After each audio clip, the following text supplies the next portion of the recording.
son serviteur et son messager. Le meilleur des pèlerins, lui qui a accompli le Hajj en toute sincérité, humilité et piété. Que les bénédictions et les saluts d'Allah soient sur lui, sa noble famille, ses valeureux compagnons et tous ceux qui suivent sa voie avec la loyauté, jusqu'au jour de la résurrection. Fidèles serviteurs d'Allah, je vous conseille, ainsi qu'à moi-même, la crainte d'Allah le Tout-Puissant et, n'est-ce pas, ne mourons qu'en pleine soumission. Très chers frères et sœurs en Dieu, Allah le Tout-Puissant nous dit dans le glorieux Coran, dans la sourate 2 du noble Coran, verset 197, que je cite, le pèlerinage a lieu dans des mois connus. Si l'on se décide à l'accomplir, alors point de rapport sexuel, point de perversité, point de dispute pendant le pèlerinage. Et le bien que vous faites, Allah le sait, et prenez vos provisions. Mais vraiment, la meilleure des provisions est la piété. Et redoutez-moi, doué d'intelligence. Fin de citation. Et le célèbre compagnon du prophète sallallahu alayhi wa sallam, Abu Huraira, qu'Allah soit satisfait de lui, a rapporté, et le messager sallallahu alayhi wa sallam nous a adressé un discours et a dit aux gens, Allah vous a prescrit le Hajj, alors accomplissez-le. Un homme demanda, et est-ce cela chaque année au messager d'Allah? Le prophète sallallahu alayhi wa sallam a gardé silence jusqu'à 3 reprises. Et ensuite, le messager sallallahu alayhi wa sallam a dit, si je disais oui, cela deviendrait obligatoire et vous ne seriez pas en mesure de le faire chaque année.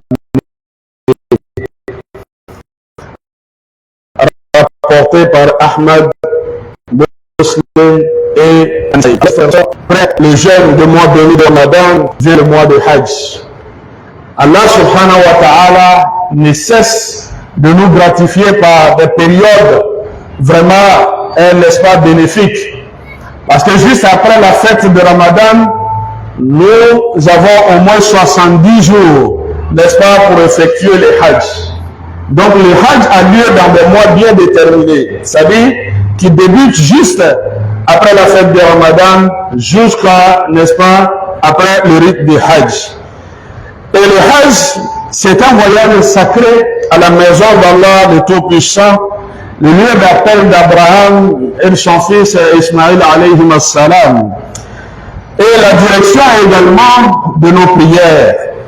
Ce jour, chers frères et sœurs, nous parlons de ces piliers glorieux, et n'est-ce pas, que bon nombre de musulmans négligent ou ne portent pas beaucoup d'attention à, n'est-ce pas, à son effectuement, qui est le Hajj. Le Hajj, n'est-ce pas, est le 5e pilier de l'islam. Et bien qu'un simple voyage, n'est-ce pas, un voyage touristique ou un rituel. Et c'est une expérience profonde, une expérience, n'est-ce pas, spirituelle profonde. Elle rappelle à la purification intérieure, à l'unité et à la soumission totale à Allah le Tout-Puissant.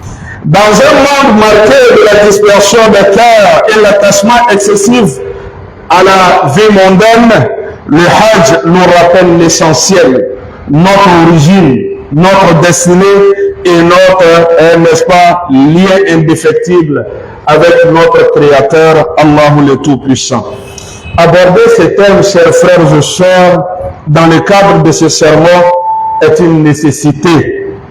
Pour raviver la conscience autour de cette obligation souvent négligée, pour inciter, n'est-ce pas, les croyants à s'y préparer et pour souligner, n'est-ce pas, les immenses récompenses qu'Allah a réservées à ceux qui répondent à son appel. C'est un message d'amour, de foi et d'engagement que ce sermon souhaite transmettre. Le Hajj est un don, une opportunité et un privilège. À nous de l'honorer comme il se doit. Chers frères, chers sœurs, nous avons, notre discours s'est articulé sur 5 points essentiels. Premièrement, nous avons parlé de l'importance du Hajj.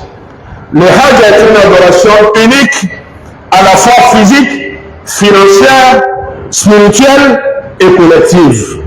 C'est une rencontre de l'unité de la communauté musulmane dans le monde entier, un rappel de la fraternité et une leçon de dépouillement et de retour à l'essentiel.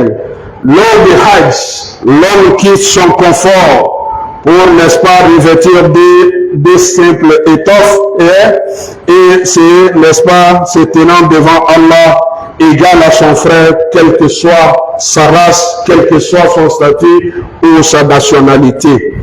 Allah subhanahu wa ta'ala nous dit dans la sourate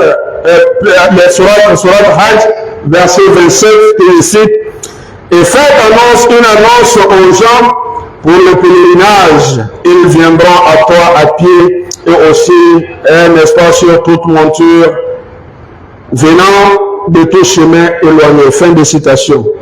Allah subhanahu wa ta'ala a commandé à son serviteur Ibrahim alayhi salam d'édifier leur maison.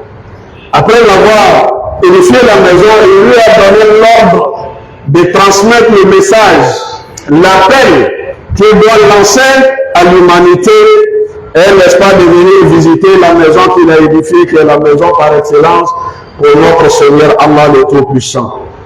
Ibrahim a dit à Allah, ma voix ne porte pas. Et comment est-ce que ma voix pourra atteindre les contrées du monde? Et Allah subhanahu wa ta'ala lui donna l'ordre de transmettre et à lui, n'est-ce pas, de faire parvenir le message à qui des droits.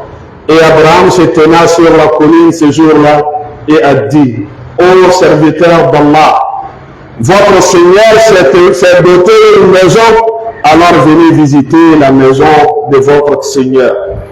Donc depuis ce jour, jusqu'à la fin des temps, ceux qui auront répondu à cet appel effectueront effectivement le Hajj. Donc, c'est dans ce sens que nos sages aimaient toujours dire que le Hajj est un appel. Si Allah subhanahu, celui qui a répondu à l'appel, quelle que soit une fois, cette personne-là, n'est-ce pas, s'acquittera du rite du Hajj. Qu'Allah nous donne, n'est-ce pas, la bonne compréhension.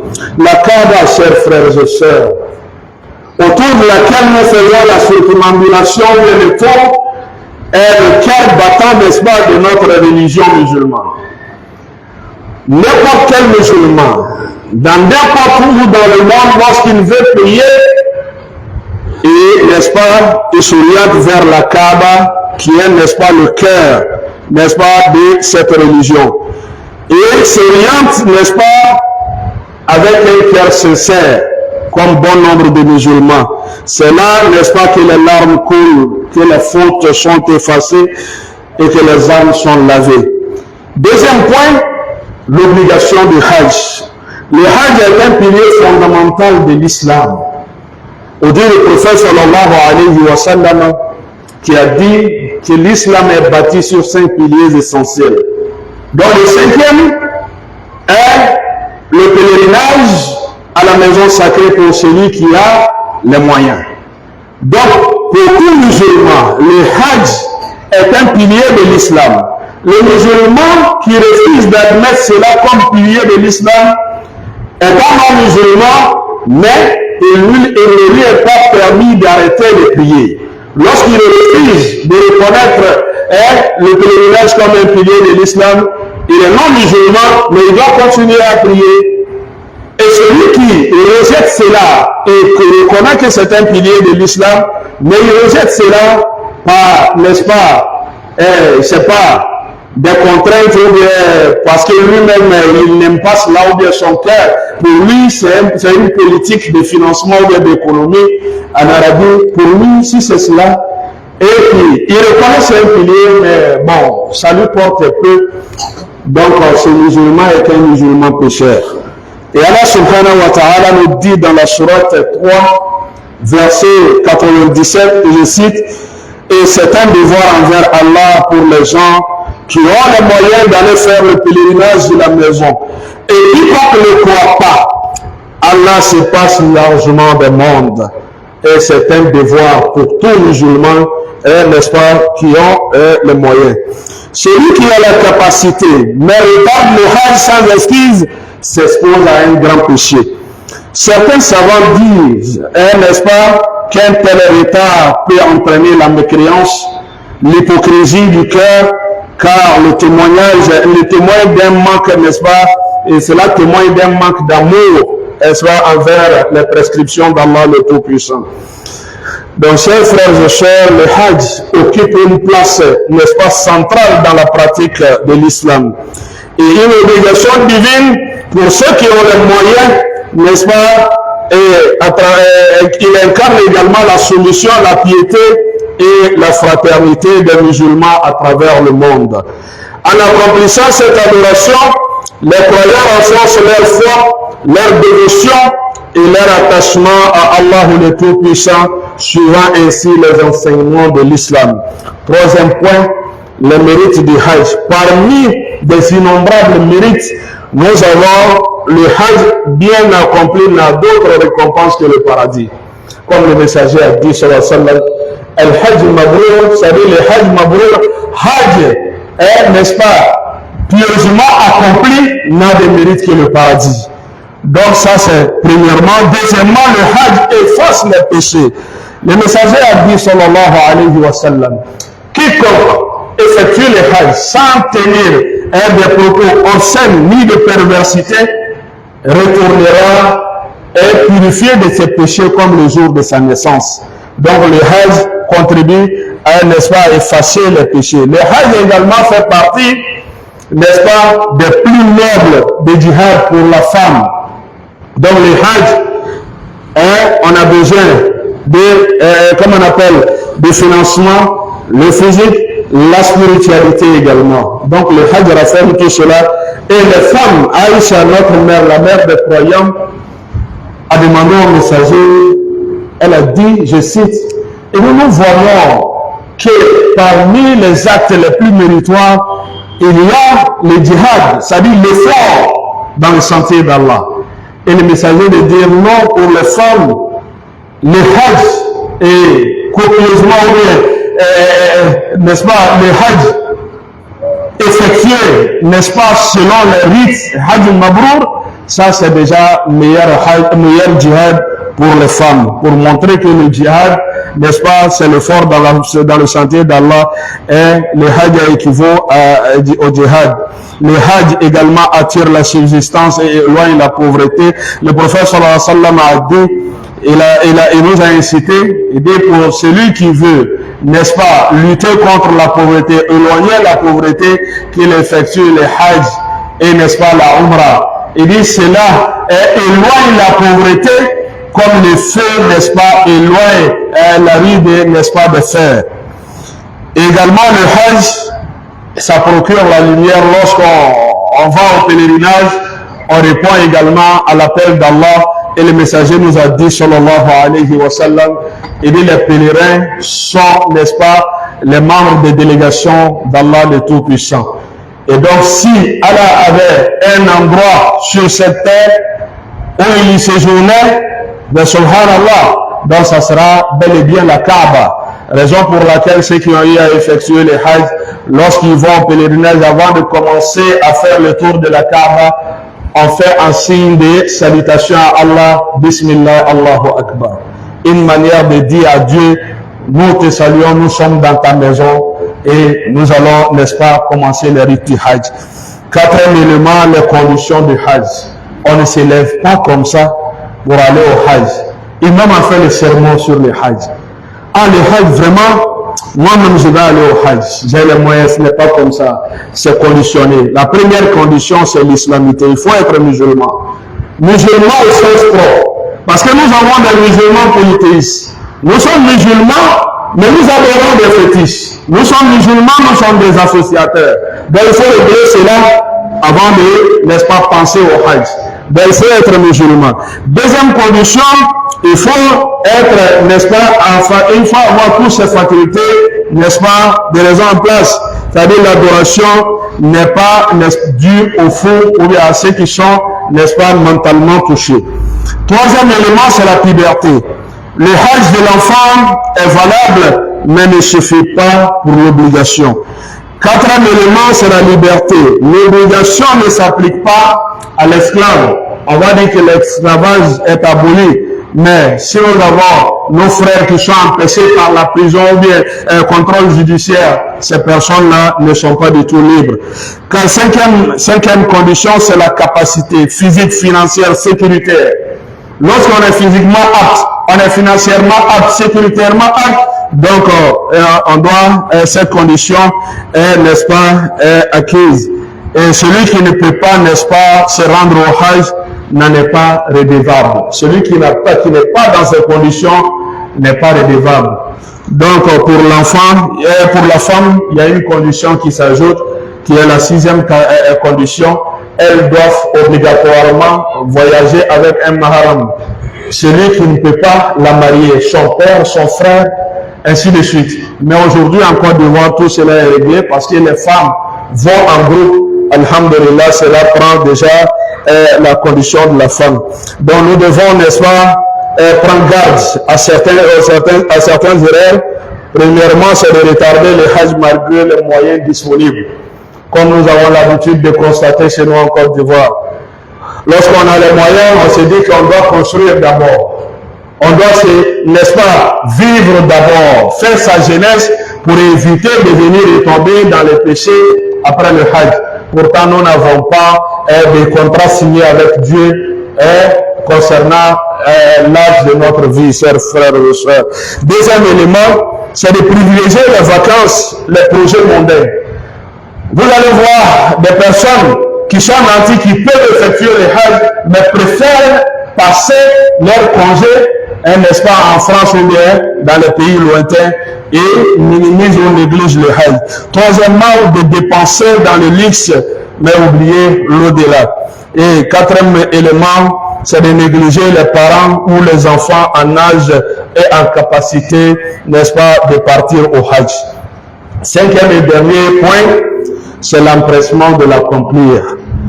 Et le messager sallallahu alayhi wa sallam a dit, celui qui veut accomplir le hajj, qu'il se hâte, car il se peut qu'il tombe malade, que sa monture se perde ou qu'un empêchement survienne. Rawahu Ahmad. Donc, celui qui veut partir au hajj, qu'il se hâte, n'est-ce pas, il le fait, qu'il le fasse, n'est-ce pas, le plus rapidement possible. Il ne faudrait pas programmer cela. Si c'est moyen, faute de moyens, d'accord. Mais vous avez tout en place.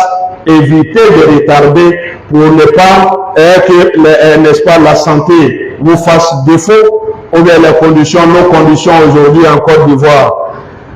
L'année 2000, 2002 jusqu'à 2008, 2010, on pouvait aller facilement au hajj, mais, n'est-ce pas, dernièrement, c'est devenir encore plus difficile. Le gouvernement donne un quota et en moins de 48 heures, nous avons déjà, le quota est déjà atteint. Et les privés également, par exemple, le prix gouvernemental c'est 3 250 000, mais privé c'est plus de 5 millions. Et ils ne sont pas du tout à blâmer parce qu'ils cherchent déjà ce qui leur est bénéfique. Donc, il y a certains musulmans qui déplorent cela, ils disent, mais pour aller au pèlerinage encore, ils ont besoin de tout ça, mais c'est leur travail. Ils cherchent à gagner également. Donc, c'est l'État qui, n'est-ce pas, qui subventionne le hajj, raison pour laquelle le prix, n'est-ce pas, du contingent ivoirien est à 3 200 000. Mettez-le bien, c'est le plus moins cher en Afrique de l'Ouest. Donc, on ne sait pas, peut-être l'année prochaine ou bien les années à venir, ça va aller plus au-delà de tout cela. Même avec 3 500 000, si fonds propres, vous ne pouvez pas effectuer le hajj parce que c'est plus cher que ça. Donc, l'État subventionne à hauteur de millions. Raison pour laquelle on paye 3 250 000. Et c'est le moins cher de la sous-région. Donc, c'est de se précipiter, n'est-ce pas, pour effectuer le hajj. En conclusion, chers frères et sœurs, le hajj est une lumière pour celui qui s'y engage avec sincérité, une école de foi et de discipline, un rendez-vous avec Allah. N'attendons donc pas que les années passent et que les excuses s'accumulent. Si l'appel d'Allah nous parvient, répondons-y avec empressement, avec amour et guidance, qu'Allah nous accorde à tous la capacité de comprendre l'importance de cette obligation et de nous y préparer avec sérieux et de vivre ce voyage sacré comme un tournant dans notre vie spirituelle.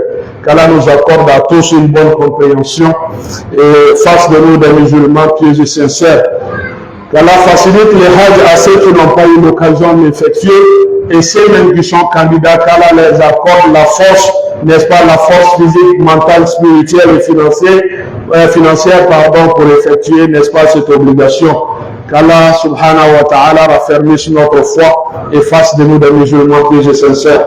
Allah kanga batomna, Allah hamu noya, Allah hiji noya, bela jani, mon ka soro, Allah nafla di, mon yerema soro, Allah fardan noya, anafolo Allah di, ase Allah ka noya, afanga Allah ka noya, amadili Allah fait. Mun bɛ sira kan Ala k'a taga ni segin nɔgɔya u ye k'a labaara nɔgɔya u ye Ala m'o kɛla an b'a deli Ala fɛ a ma jigin anw minnu yɛrɛ hakili la fɔlɔ k'a hajigi an hakili la Ala m'o kɛla a se yɛrɛ kan min ye k'a se nɔgɔya ale de Ala m'o kɛla o tuma na duwawu dɔw ɲinina ka kɔni an b'a deli Ala fɛ k'an bɛɛ lajɛlen ka hami n'an damu jara Ala m'o kɛla rabbana atina fi dunya hasana wa fil akhirati hasanatan wa qina azaban nar ربنا أفرغ علينا صبرا وثبت أقدامنا وانصرنا على القوم الكافرين ربنا لا تزغ قلوبنا بعد إذ هديتنا وهب لنا من لدنك رحمة إنك أنت الوهاب اللهم ارحمنا فإنك بنا راحم ولا تعذبنا فإنك علينا قادر